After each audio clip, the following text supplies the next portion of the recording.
no?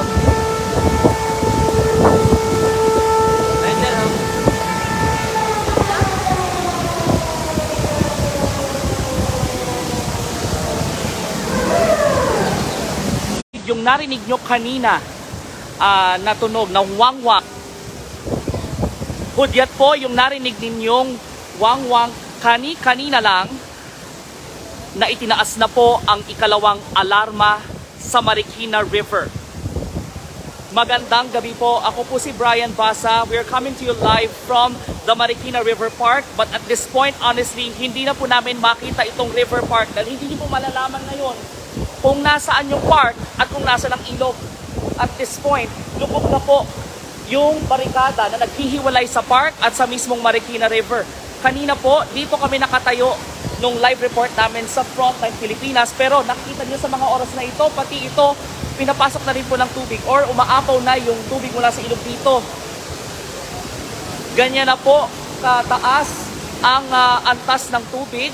Ang nakikita po natin, I'll flip the lens again. I-zoom in po natin para makita ninyo. Ayan. Nasa bandang 16-meter level na po ang antas ng tubig. Dito po sa Marikina, ang ibig sabihin po niyan, second alarm. Inihikayat, ini-encourage ang mga residenteng lumikas na.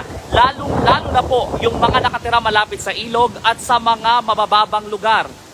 Kanina in-identify po ni Marikina Mayor Marcy Chodoro ang mga lugar na yan.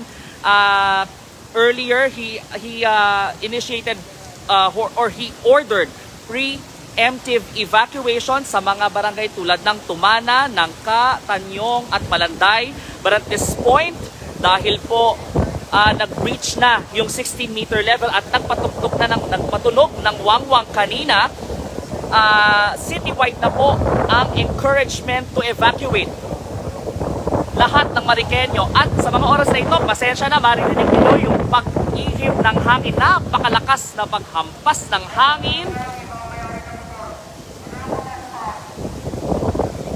Lumalakas po, pasensya na po, bumabagal yung internet natin. Ay, ayan, nakita nyo po, ayan, hindi naman po cause for concern dito masyado, pero pumatay, okay po. Tutuloy po natin dito sa loob ng sasakyan. Pinaakit na po tayo.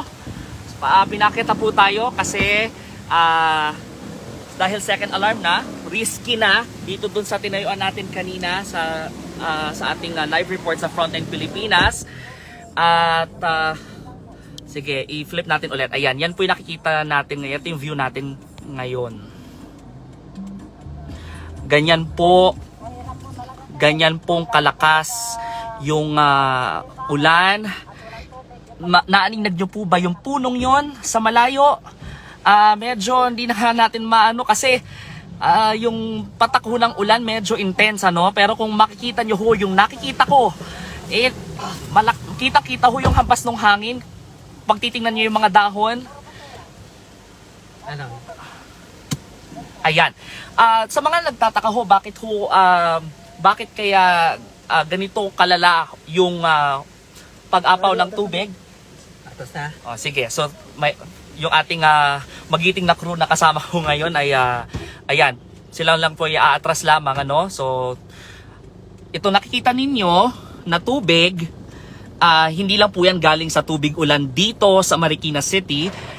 In fact, yung paliwanag ni Mayor Marcy kanina, itong tubig na ito ay galing sa mga matataas na lugar na katabi ng Marikina City.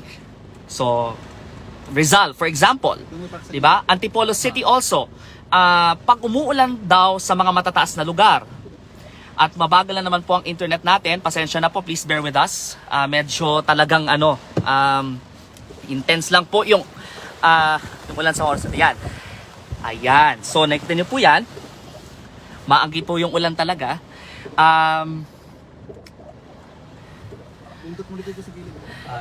Okay. So, galing po sa matataas na lugar yung tubig ulan na umaagos sa Marikina River. So kapag intense yung ulan sa matataas na lugar, expect na aapaw talaga itong Marikina River since this is a downstream community. Okay, downstream, ibig sabihin, dito talaga umaagos yung tubig galing sa mga matataas na lugar. So, May iba. yun ang nakikita natin. Sa mga oras na ito, malakas ang ulan, malakas ang hampas ng hangin. Ang mga tao rito, nakaantabay rin. Mga residente rin, mga mga rescuers din ata yung iba rito eh. Oh, meron sila mga sariling kuha ng Facebook Live. Oo, talagang binabantayan din nila ang lagay ng Marikina River. Okay, so muli po, katutugtog lang o katutunog lang ng wangwang kanina, ibig sabihin second alarm sa Marikina River. Yung first alarm tumunog kanina mga magsi 7 PM if I'm not mistaken, dahil first alarm nila was because umabot na ng 15 meters kaninang 6:40 PM, nag 15.1.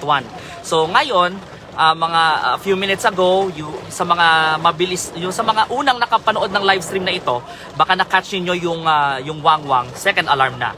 Muling ibig sabihin po niyan ay hinihikayat ng mag-evacuate yung mga residente. Pag umabot pa po ng third alarm yan, na sana ipagdasal ninyo na huwag nang umabot sa ganung punto, ibig sabihin nun, wala na dapat matitira, no, sa mga bahay nila. Dapat lahat nakaakyat na sa evacuation center. As of now, there are more than 50, higit 50 evacuation center.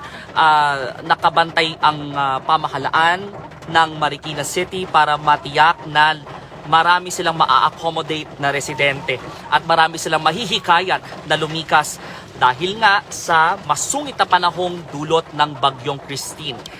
Abangan po natin ang iba pang mga detalye dahil nakabisita tayo sa isang evacuation center kanina.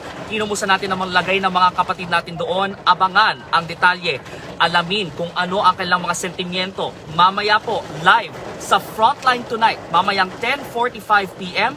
Dito lamang po sa TV5. Mapapanood din po yan live sa Facebook at sa YouTube at sa TikTok. Mula sa Frontline na Balita sa Marikina City, ako po si Brian Basa. Maraming salamat. Ingat, Pilipinas!